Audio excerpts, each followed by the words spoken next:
I'm not here out of my design. Well, and also realizing that living through God's plan, that sometimes, even when it doesn't make sense to us, even when it's a struggle, those good times and bad times, that we're just be obedient, just do it. Just do it anyway. My favorite things that I've carried, one of my favorite sayings that I still carry with me is there ain't nothing to it but to do it. But that's how I feel. That's also the approach I feel about whenever I seek God first in the mornings, when I want to be obedient to God by getting in His Word and getting in prayer. Yeah. That's how it all starts. If you weren't doing that every day, like people are like, how do you do it?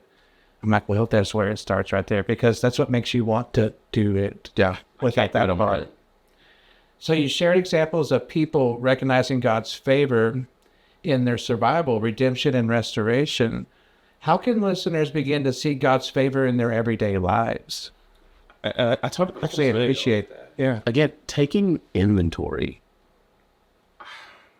For me, in my life, if I just look back and go, man, if I had gotten all that I deserved, if all of my foolishness of my teenage and 20 years had caught up with me, and I had been given what I deserved, I don't get to sit here. We wouldn't be here. Not at all. The wages of sin is death. But I mean, even just my foolishness, the run-ins that I should have had with police and with officers and with judges, and the run-ins that I should have had with death itself, and the run-ins I should have had, and the consequences of taking part in all that life has to offer away from God.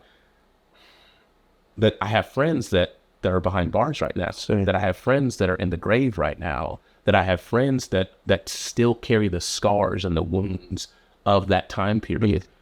And I don't. It is not because, I was so smart back then that I didn't know. Right. It has God's favor on my life. And so if you're wondering about God's favor on your life, look back and see His hand at work just time and time and time again.